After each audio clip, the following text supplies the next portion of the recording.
మా latest videos కోసం మా ఈ తెలుగు న్యూస్ ఛానల్ సబ్స్క్రైబ్ చేసి గంట సింబల్ యాక్టివేట్ చేసుకోండి. రేపే కార్తీక పౌర్ణమి. ఈరోజు రాత్రి 8 నుండి 11 గంటల మధ్యలో గుమ్మం మీద దీనిని చల్లండి చాలు. లక్ష్మీదేవి నేరుగా మీ ఇంటికి వస్తుంది. వద్దన్న కోట్ల రూపాయలను ఇస్తుంది.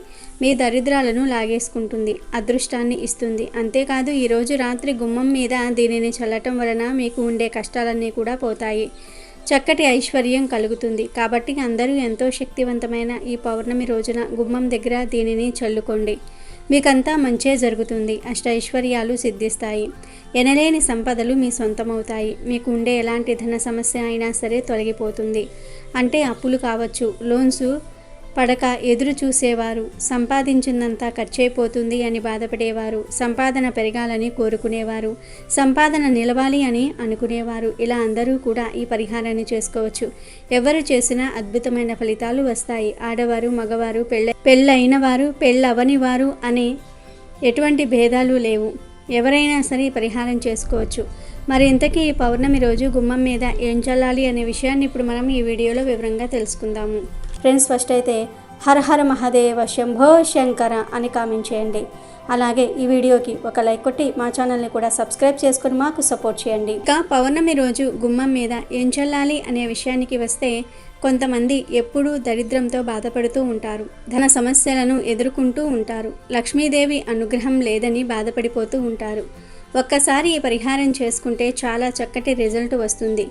ఆ ఫలితాన్ని చూసి మీరే ఆశ్చర్యపోతారు. ఈ పౌర్ణమి చాలా విశేషమైనది కనుక ఈరోజు చంద్రోదయం అయిన తర్వాత లక్ష్మీ అమ్మవారిని పూజించండి.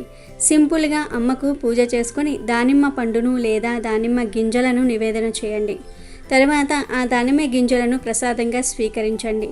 పౌర్ణమి రోజు లక్ష్మీదేవిని ఈ విధంగా పూజిస్తే చాలా సులభంగా అమ్మవారి అనుగ్రహం కలుగుతుంది. ఇక ఎవరైతే ధనపరమైన సమస్యలతో బాధపడుతూ ఉన్నారో, ధన సంపాదన పెరగాలని ఆశపడుతూ ఉన్నారో, అప్పులు తీరి సంతోషంగా ఉండాలని అనుకుంటూ ఉన్నారో వారందరూ కూడా ఈ పౌర్ణమి రోజున చక్కగా రాత్రి 8 గంటల నుండి 11 గంటల మధ్యలో చక్కగా ఒక పరిహారం చేసుకోండి. ఏమీ లేదు, గుమ్మం మీద ఈ నీటిని చల్లుకుంటే చాలు. మీ ధన సమస్యలు పోయి చక్కటి ధనలాభం కలుగుతుంది. ధనమే మిమ్మల్ని వెతుక్కుంటూ వస్తుంది. అంత బాగుంటుంది ఈ పరిహారం. అసలు ఏం చేయాలి అంటే, ఈ పౌర్ణమి రోజు రాత్రి 8 దాటిన తర్వాత చక్కగా కాళ్ళు చేతులు కడుక్కొని లేదా స్నానం చేసుకొని ఒక గాజు పాత్రను కానీ గాజు గ్లాసును కానీ తీసుకోండి. గాజువి అయితే చాలా మంచిది. గాజువి లేకపోతే స్టీల్ గ్లాసును లేదా స్టీల్ గిన్నెను అయినా సరే ఈ పరిహారానికి వాడుకోవచ్చు. ముందు గ్లాసును లేదా గిన్నెను తీసుకుని దానిలో మంచి నీటిని పోయండి. ఉంటే గంగాజలం పోయండి, లేకపోతే మీరు త్రాగే నీరు ఉంటుంది కదా, ఆ నీటిని పోసుకోండి. ఈ పరిహారాన్ని సిద్ధశాస్త్రంలో చెప్పారు కనుక జాగ్రత్తగా ఈ పరిహారం చేసుకుంటే మీ జీవితం బ్రహ్మాండంగా మారిపోతుంది. లక్ష్మీదేవి అనుగ్రహంతో ధనం విపరీతంగా వస్తుంది. కనుక ముందు గాజు పాత్రను తీసుకొని దానిలో నీళ్లు పోయండి. తర్వాత ఆ నీటిలో 3 చుక్కల పాలు వేయండి. ఆవు పాలు ఉంటే ఆవు పాలు వేయండి, లేకపోతే మామూలు పాలు వేయండి. పాలకు దరిద్రాన్ని తొలగించే గొప్ప శక్తి ఉంది. పాలంటే లక్ష్మీదేవికి ఎంతో ప్రీతి కనుక 3 చుక్కల పాలు వేయండి. ఆ తర్వాత దాల్చిన చెక్క ఉంటుంది కదా, ఆ దాల్చిన చెక్కను చిన్న ముక్క తీసుకొని ఆ చెక్కను పౌడర్ లాగా దంచి ఆ పౌడర్ను ఈ నీటిలో వేయండి. ఎందుకంటే దాల్చిన చెక్కకు నెగిటివ్ ఎనర్జీని తొలగించి పాజిటివ్ ఎనర్జీని, ధనాన్ని ఆకర్షించే శక్తి ఉంది. దాల్చిన చెక్కకు మన జీవితాలను మార్చే శక్తి ఉంది. మన కష్టాలను తీర్చే అద్భుత శక్తులు ఉన్నాయి కనుక చిన్న దాల్చిన చెక్క ముక్కను పొడి చేసి నీటిలో కలపండి. ఒకవేళ మీ దగ్గర దాల్చిన చెక్క లేకపోతే 3 లవంగాలను పొడి చేసి అయినా సరే నీటిలో కలపవచ్చు. ఆ తర్వాత చిటికెడు కర్పూరాన్ని, అలాగే 1/2 స్పూన్ పసుపును కూడా ఆ నీటిలో వేయండి. కర్పూరము, పసుపు గురించి ప్రత్యేకంగా చెప్పవలసిన అవసరం లేదు. వీటికి పరిహార శాస్త్రంలో ఎంతో ప్రాధాన్యతను ఇచ్చారు. ఎందుకంటే ఇవి మంచిని అట్రాక్ట్ చేస్తాయి, చెడును, నెగిటివ్ ఎనర్జీని పారద్రోలుతాయి, కష్టాలను, సమస్యలను తీసివేస్తాయి, ధనాన్ని ఆకర్షిస్తాయి. కనుక కర్పూరం పొడి చిటికెడు మరియు 1/2 స్పూన్ పసుపును నీటిలో వేయండి. ఆ తర్వాత ఈ పదార్థాలన్నిటినీ బాగా మిక్స్ చేసేసి ఈ గ్లాసు మీద మీ కుడి చేతిని మూతలాగా పెట్టి 3 సార్లు ఓం శ్రీం మహాలక్ష్మి అగత్య అగత్య స్వాహ అనే మంత్రాన్ని పఠించండి. ఇలా పఠించటం వలన ఆ నీటికి గొప్ప శక్తులు వస్తాయి. తర్వాత ఈ నీటిని తీసుకుని మీ ఇంటి బయటకు వెళ్ళి మెయిన్ డోర్ గుమ్మం ఉంటుంది కదా, ఆ గుమ్మం మీద చల్లేయండి. చేతితో తీసి చిలకరించేయండి. మొత్తం గుమ్మం మీద ఈ చివరి నుండి ఆ చివరి వరకు చిలకరించండి. తర్వాత మెయిన్ డోర్ తలుపు రెక్కలు ఉంటాయి కదా, ఆ తలుపు రెక్కల మీద కూడా ఈ నీటిని చల్లండి. ఇంకా నీరు మిగిలితే ఆ నీటిని తీసుకుని వెళ్ళి మీ ఇంటిలోని గదుల్లో ఉండే తలుపుల మీద చల్లండి. ఇలా ఈరోజు గుమ్మం మీద, తలుపుల మీద ఇలా ఈ నీటిని చల్లటం వలన మీ ఇంట్లోని నెగిటివ్ ఎనర్జీ అంతా కూడా పోతుంది. పాజిటివ్ ఎనర్జీ వస్తుంది. లక్ష్మీదేవి నేరుగా మీ ఇంటికి వస్తుంది. అమ్మవారు రావటంతోనే మీ ఇంట్లోని ధన సమస్యలు పోతాయి, స్త్రీలు వస్తాయి, ధనలాభం కలుగుతుంది. శీఘ్రంగా మీకు ఉండే ధన సమస్యలు, అప్పుల బాధలు పోతాయి. అమ్మవారి అనుగ్రహంతో మీరు కోట్లు సంపాదించే యోగాన్ని పొందుతారు. అవకాశాలు మిమ్మల్ని వెతుక్కుంటూ వస్తాయి. విపరీతంగా మీరు ధనం సంపాదిస్తారు. కోటాను కోట్లు సంపాదిస్తారు. ఈ పరిహారాన్ని ఈ పౌర్ణమి రోజు రాత్రి 8 నుండి 11 గంటల మధ్యలో మాత్రమే చేయాలి. అప్పుడే ఫలితం వస్తుంది. ధనలాభం కలుగుతుంది. దీనితో పాటు గుమ్మం దగ్గర కొన్ని నియమాలు కూడా తప్పకుండా పాటించాలి. హిందూ సాంప్రదాయంలో గుమ్మానికి ఎంతో ప్రాధాన్యత ఉంది. గుమ్మాన్ని కూడా దేవతగా చూస్తారు. గుమ్మంను ద్వారలక్ష్మి అని అంటారు. ప్రతి పండుగకు, శుభకార్యాలకు గుమ్మానికి పసుపు కుంకుమ పెట్టనిదే ఎలాంటి వేడుక జరగదు. అంతటి మహోన్నతమైన ప్రాముఖ్యత గుమ్మానికి ఉంది. ఇంటి సింహద్వారము, గడప ఇంటి యజమాని శ్రేయస్సుతో ముడిపడి ఉంటాయి. గడప లక్ష్మీదేవి స్వరూపం. అందుకే గడప మీద కూర్చుంటే ఇంట్లో పెద్దవారు వారిస్తూ ఉంటారు. విదేశాల్లో ఇంటి నిర్మాణంలో గడపలు ఉండవు. ఇండియాలో కూడా ఇప్పుడు అదే సాంప్రదాయం కనిపిస్తోంది. కానీ ఇంటి గడపకు ఎంతో ప్రాధాన్యత ఉంది. ఇంటి నిర్మాణం చేపట్టినప్పుడు మంచి ముహూర్తం చూస్తారు. ఇంటి సింహద్వారం నిలబెట్టేటప్పుడు కూడా ముహూర్తం పెడతారు. ఆ సమయంలో చేసే పూజలో గడప కింద వేప నూనె పోయటము, కొన్ని భగవత్ సంబంధమైన యంత్రాలు పెట్టటము, పసుపు కుంకుమ పువ్వులతో పూజ చేయటం వంటి పనులు చేస్తూ ఉంటారు. లక్ష్మీదేవిగా భావించి ఆరాధిస్తారు. ఇవన్నీ చేసిన తర్వాత గుమ్మాన్ని ఎత్తుతారు. ఇంటి యజమాని నక్షత్రానికి సరిపోయే దిక్కున సింహద్వారాన్ని నిలబెడుతూ ఉంటారు. అంటే వారికి నప్పే దిశలో ఇంటి గుమ్మం ఉండాలని పండితులు చెప్తూ ఉంటారు. ఇంతటి ప్రాముఖ్యత ఉన్న గడపను కాలితో తన్నకూడదు. దానిపై కూర్చోకూడదు. ఎవరికైనా ఏదైనా వస్తువు లేదా డబ్బు ఇచ్చేటప్పుడు యువతల ఉండి అవతలి వారికి ఇవ్వకూడదు. అది శుభ సూచకం కాదని పెద్దలు చెప్తూ ఉంటారు. స్త్రీలు గడప మీద కూర్చొని కన్నీరు పెట్టుకోకూడదు. గుమ్మం ముందు డస్ట్బిన్నులు పెట్టకూడదు. అలాగే గుమ్మంపై కూర్చొని ఎలాంటి పరిస్థితుల్లోనూ కూడా భోజనం చేయకూడదు. అదేవిధంగా గుమ్మం దగ్గర గోర్లు కూడా కత్తిరించకూడదు. చాలామంది గుమ్మంపై కూర్చొని తలదువ్వుకోవటము, పూలమాల కట్టుకోవటము చేస్తూ ఉంటారు. పొరపాటున కూడా అలా చేయకూడదు. ఇలా చేయటం వల్ల లక్ష్మీదేవిని అవమానపరిచినట్లు అవుతుంది. అలాగే గుమ్మం దగ్గర చెప్పులు వదిలి వెళ్తే ఇంట్లో నుంచి లక్ష్మీదేవి వెళ్ళిపోతుంది. ఏ గృహానికైనా గుమ్మాలు తప్పనిసరిగా ఉండాలి. పల్లెటూళ్ళలో నిర్మించుకునే గృహాలను ఒక్కసారి గుర్తు చేసుకుంటే ఇంటి సింహద్వారం ఒక్కటే కాదు, ఆ ఇంటిలోని ఏ గదికైనా గుమ్మాలు ఉంటాయి. గుమ్మం లేని గృహం కడుపు లేని దేహం లాంటిది.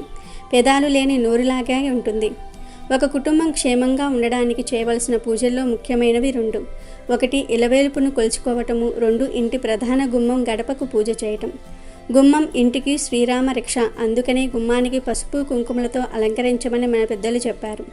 రోగాలను దరిచేయనీయకుండా, మన గూటిని అపరిశుభ్రతకు తావు లేకుండా ఉంచుకోవడానికి ఇంటికి గుమ్మం ఉండాలి. ప్రతిరోజు గుమ్మంను శుద్ధి చేసుకోవాలి. అప్పుడే ఆ ఇంటికి గుమ్మం శ్రీరామ రక్షగా కాపాడబడుతుంది.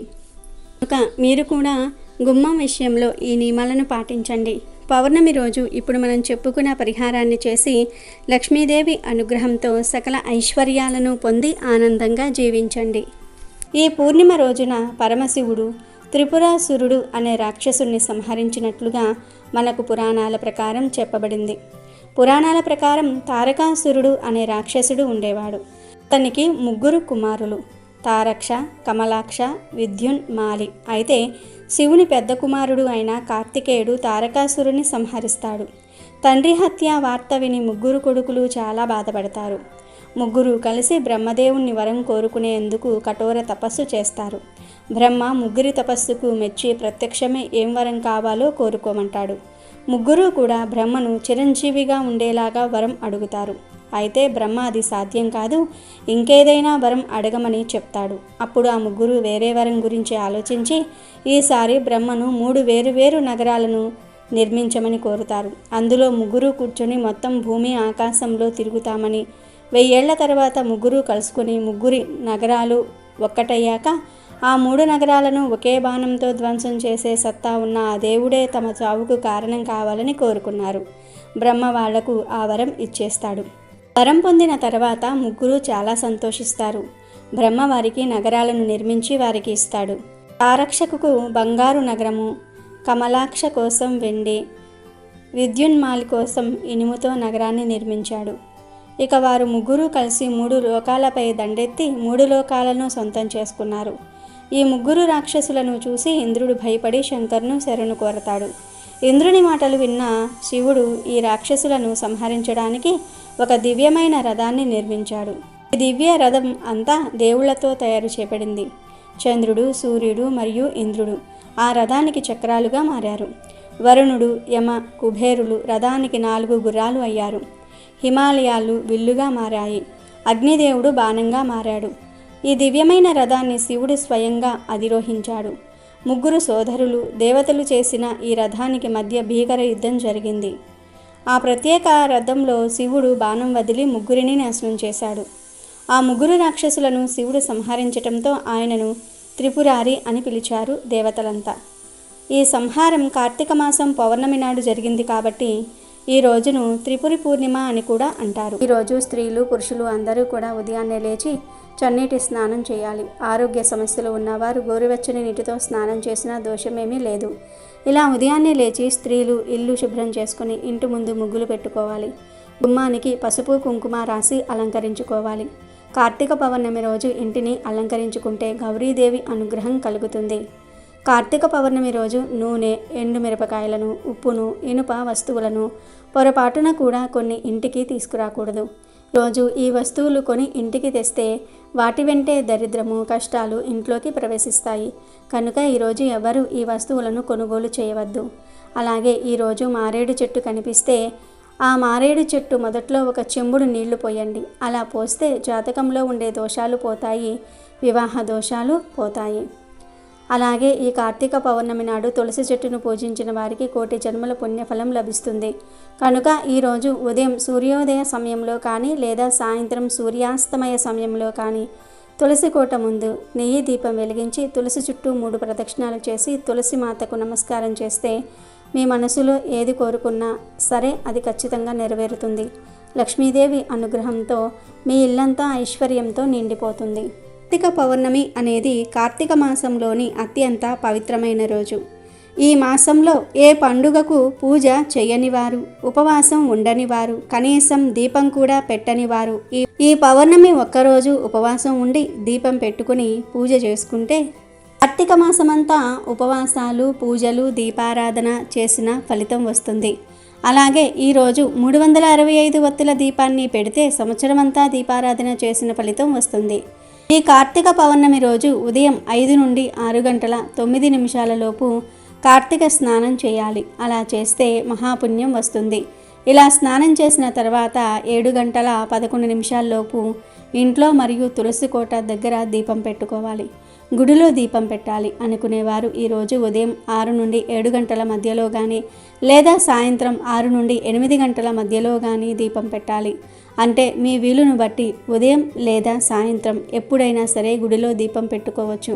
కార్తీక పౌర్ణమి రోజు అందరూ గుడిలో 365 ఒత్తుల దీపాన్ని వెలిగిస్తూ ఉంటారు కదా. ఆ 365 ఒత్తుల దీపంతో పాటుగా ఒక కొబ్బరి దీపాన్ని కానీ లేదా ఒక ఉసిరి దీపాన్ని కానీ వెలిగిస్తే రెట్టింపు ఫలితం వస్తుంది.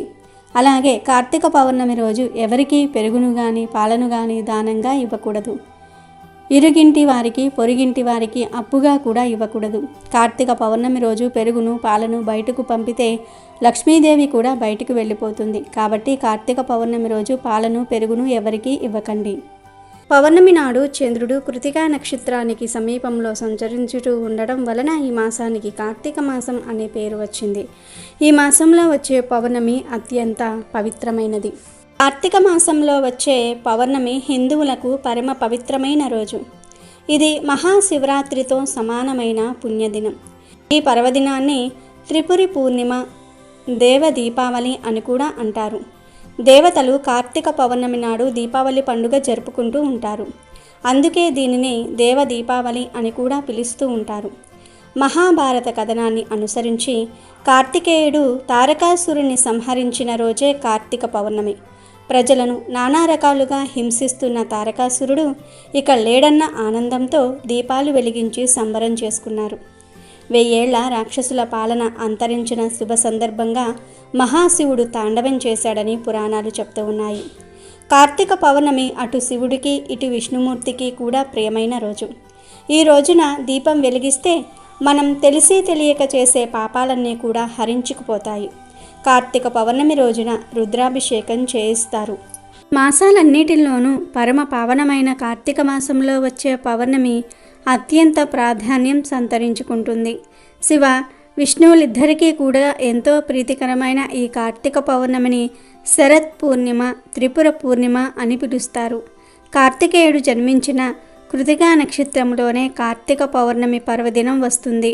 వేదాలను అపహరించి సముద్రంలో దాక్కున్న సోమకాసురుణ్ణి సంహరించేందుకు శ్రీహరి మత్స్యావతారం ధరించింది ఈ పూర్ణిమ నాడే. దేవ దీపావళి, కుమార దర్శనమని ఈ పర్వదినానికి పేర్లున్నాయి. ఈ రోజున రాసలీలా మహోత్సవం జరుపుతారు. యోగ సిద్ధులైన గోపికలను వాసుదేవుడు అనుగ్రహించిన శుభదినమిది. నేటి సముద్ర స్నానం, శివారాధన, అభిషేకము, ఉసిరిక దీపారాధనలకు విశేషమైన ఫలితాలున్నాయి. మహిషాసుర వధ సందర్భంలో పార్వతి అనుకోకుండా శివలింగాన్ని బద్దలు చేసిన పాపానికి పరిహారంగా కార్తీక పౌర్ణమి వ్రతం చేసి దోష నివారణ చేసుకున్నదని ఓ పురాణ కథనం. క్షీరసాగర మదనం సందర్భంగా వెలువడిన ఆలాహలం మింగి శివుడు లోక సంరక్షణ చేసినందుకు సంతోషంతో ప్రజలు జ్వాలా తోరణోత్సవం ఈ శుభదినాన నిర్వహిస్తారు. ఈ రోజున వృషోత్సర్జనం అనే ఉత్సవం జరుపుకుంటారు. పితృదేవుళ్ళ ప్రీత్యార్థం ఒక కోడెదూడను ఆంబోతిగా వదులుతారు. ఇలా చేయటం వల్ల గైలో 1,000,000 సార్లు శ్రాద్ధం నిర్వహించిన పుణ్యఫలం లభిస్తుందని విశ్వాసం. శివాలయాలలో ఈ రోజున నందాదీపం పేరుతో అఖండ దీపం వెలిగిస్తారు. ఆకాశ దీపం పేరుతో ధ్వజస్తంభానికి వేలాడతీస్తారు. ఉసిరిక చెట్టు క్రింద కార్తీక దామోదరుడిగా కీర్తి పొందిన శ్రీహరి ప్రతిమను ప్రతిష్ఠించి ఉసిరికాయలతో పూజిస్తారు. దీపదానము, బిల్వదళార్చన, ఉపవాసము, జాగరణ, శతలింగార్చన, సహస్రలింగార్చన, ఏకాదశ రుద్రాభిషేకము, వన భోజన సమారాధన, సంకీర్తన, పురాణ శ్రవణం, వెండి బంగారు సాలగ్రామం, భూ గోదానము, అన్నదానాలకు కార్తీక పౌర్ణమి ఎంతో ప్రశస్తమైనది. ఆయా ప్రాంతాల ఆచార వ్యవహారాలు, సాంప్రదాయాల్ని అనుసరించి వృషవ్రతం, మహీఫల వ్రతం, నానాఫల వ్రతం, సౌభాగ్య వ్రతం, మనోరథ పూర్ణిమ వ్రతం, కృతికా వ్రతం లాంటి వ్రతాలు, నోములు ఎన్నో ఈ పర్వదినాన ఆచరిస్తూ ఉంటారు.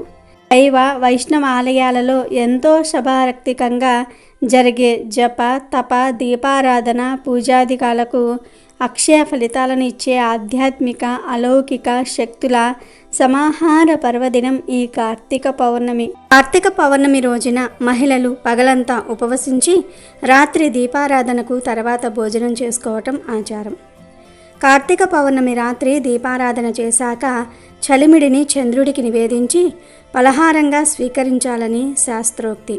ఆరోగ్యపరంగా గమనిస్తే ఇలా చేయటం వల్ల గర్భాశయ సమస్యలు దరిచేరవని ఆయుర్వేదం చెప్తోంది. అమెజాన్లో బెస్ట్ డిస్కౌంట్స్ కోసం వీడియో డిస్క్రిప్షన్లో లింకు ఉంది, చూడండి. అలాగే మా టెలిగ్రామ్ ఛానల్ సబ్స్క్రైబ్ చేసుకోండి.